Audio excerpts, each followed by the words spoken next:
গোকুল পিঠে আমাদের বাঙালিদের মধ্যে প্রচলিত এক খাবার। বহুজন বহুভাবে বানিয়ে থাকেন। আজকে আমি একদম সহজ উপায়ে কোনো প্রকার চিনি ব্যবহার ছাড়া একদম পারফেক্ট গোকুল পিঠে বানাবো। তো পুরো ভিডিওটা স্কিপ না করে দেখতে থাকুন। নমস্কার সবাইকে, আমার চ্যানেল সুমিত্রাস কুকিং ডায়েরিতে স্বাগত। চলুন শুরু করা যাক। প্রথমেই আমি প্রায় 250 গ্রাম মোয়া নিয়ে ভালো করে গ্রাইন্ড করে নিয়েছি। একটা স্মুথ টেক্সচারের জন্য আমি মোয়াটা ফ্রিজে রেখেছিলাম, তাই গ্রাইন্ড করে নিয়েছি। আপনাদের কাছে ফ্রেশ মোয়া থাকলে আপনার হাতের সাহায্যে ম্যাশ করে নেক্সট স্টেপ কন্টিনিউ করবেন। এবার একটা প্লেটে ঢেলে মোয়াগুলোকে হাতের সাহায্যে প্যারার মতো শেপ দিয়ে নেব। প্যারা বানানোর সময় ছেড়ে ছেড়ে গেলে মোয়াটাকে একটু দুধ দিয়ে মেখে নেবেন।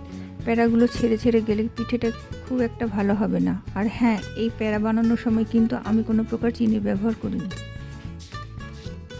আপনারা চাইলে মোয়ার মধ্যে সামান্য এলাচ গুঁড়ো ও নারকেল কোড়া দিতে পারেন।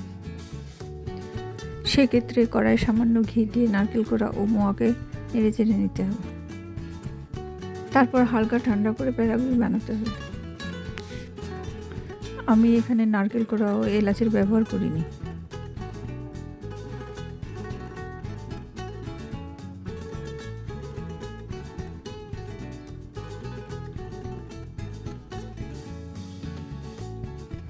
এভাবে আমি সব পিঠেগুলো বানিয়ে নিয়েছি।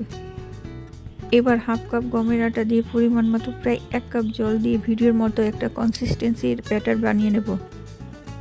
আপনারা চাইলে গমের আটার বদলে রুল ময়দা ব্যবহার করতে পারেন।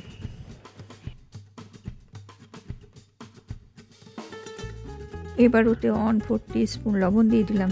এতে কিন্তু স্বাদটা ব্যালেন্স হয়ে যায়।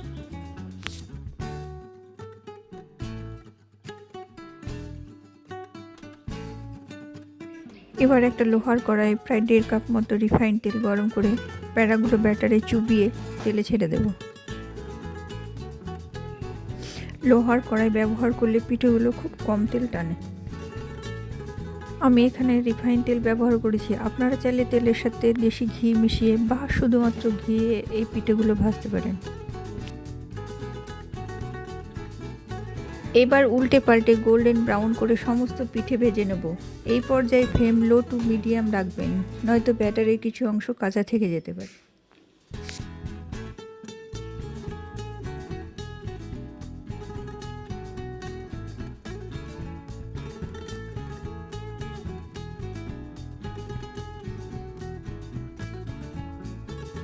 দেখতেই পাচ্ছেন আমার সব পিঠে ভাজা হয়ে গেছে।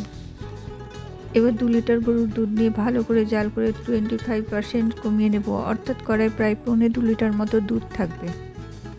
এবার ভেজে রাখা পিঠেগুলো এক এক করে ছেড়ে দিয়ে ভালো করে হালকা হাতে দুধের সাথে মিশিয়ে একবার ফোটানো পর্যন্ত অপেক্ষা করব। আর হ্যাঁ, এই পিঠে বানাতে গরুর দুধ ব্যবহার করলে টেস্টটা বেশি ভালো লাগে। আপনারা চাইলে প্যাকেটের দুধও ইউজ করতে পারেন।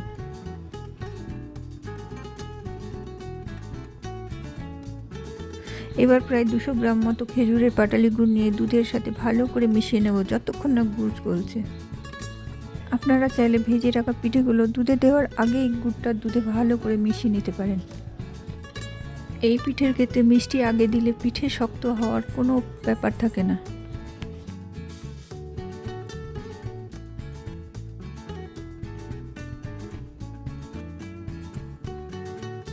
এবার একবার ভালো করে ফুটিয়ে নিয়ে গ্যাসের ফ্লেম বন্ধ করে দেব।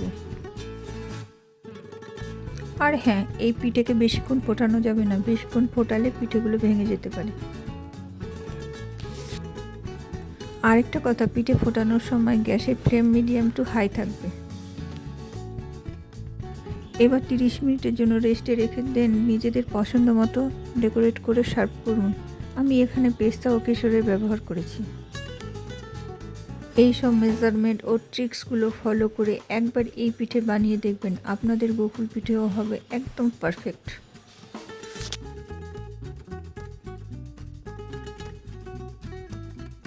ভিডিওটি ভালো লাগলে like, share, comment and subscribe করে পাশে থাকা বেল আইকনটি প্রেস করতে ভুলবেন না।